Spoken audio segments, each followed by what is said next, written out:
गुरुकुल नहीं जा पा रहे हैं तो गुरुकुल को घर ले आइए। और ऐसे बहुत सारे मॉडल हैं हमारे पास जहां मैंने देखा कि माता पिता ने घर पे ही बच्चों के लिए ऐसा वातावरण पैदा कर दिया। आप किसी भी इस्लामिक बच्चे से पूछिए, वो आपको बताएगा अल्लाह ताला कौन है, वो आपको बताएगा मोहम्मद साहब कौन है, वो आपको बताएगा कलमे क्या क्या हैं, वो आपको बताएगा कुरान क्या है, वो आपको हदीसें पढ़ के बताएगा, वो आपको आयतें सुनाएगा। लेकिन आप किसी भी सनातन धर्मी के बच्चे से पूछिए तो वो जिंगल बेल तो सुना देगा, लेकिन भगवत गीता का एक भी श्लोक नहीं सुना पाएगा। अब आप कह रही हैं कि बच्चे क्या जानने चाहिए? पहले तो माएँ जाने, माता निर्माता भवती। माता अच्छी होगी, माता जानती होगी, तभी तो वो बच्चों को पढ़ाएगी। माता यदि टिकटॉक पर वीडियो बना करके डांस करेगी तो बच्चों से हम ये अपेक्षा नहीं कर सकते कि वो हनुमान चालीसा आपको पढ़ करके सुना देंगे, है ना। तो बच्चों के लिए सबसे पहले एक पुस्तक है छोटी सी, आर्योद्देश्य रत्नमाला।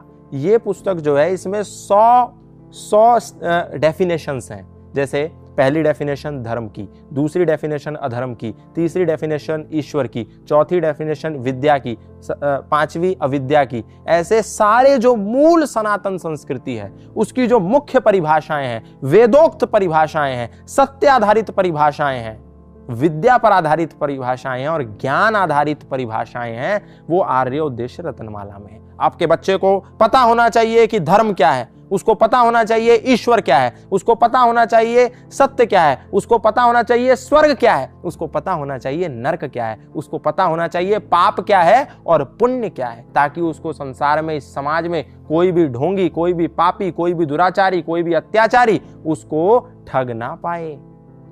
तो ये जो आर्योद्देश्य रत्नमाला, ये उसको पता होना चाहिए। दूसरी बात, उसको भगवान श्री राम का बेसिक कैरेक्टर पता होना चाहिए, उसको भगवान श्री कृष्ण का बेसिक कैरेक्टर पता होना चाहिए, उसको वीर हनुमान का बेसिक कैरेक्टर पता होना चाहिए। ये नहीं जय हनुमान ज्ञान गुण सागर, जय कपीस तिहु लोक उजागर, ठीक है मैं पेपर में पास हो जाऊं बस, दैट्स इट।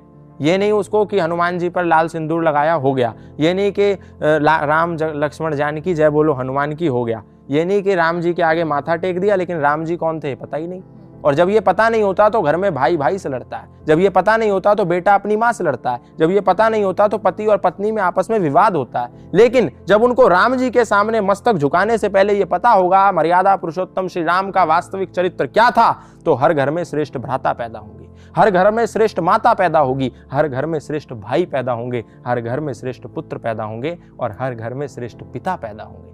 तो हर नौजवान को, आपके हर बच्चे को कम से कम भगवत गीता के 50 श्लोक आने चाहिए, उसको हनुमान चालीसा आनी चाहिए, उसको आपके पूर्वजों का चरित्र पता होना चाहिए। क्योंकि नहीं पता होगा तो कोई भी बोलेगा जाओ 9 गजा पीर पे चादर चढ़ाओ, आपके बच्चे को पता ही नहीं, क्योंकि वो तो राम को, हनुमान को, कृष्ण को और 9 गजा पीर को, गाजी बाबा को और मोइनुद्दीन चिश्ती को, सबको एक ही श्रृंखला में रखता होगा। तो यदि उसको राम का कैरेक्टर पता होगा तो उसको मालूम चलेगा राम इधर है और मोइनुद्दीन चिश्ती उस श्रृंखला में है ही नहीं, कौन पापी है और कौन पुण्य आत्मा है वो जानता होगा।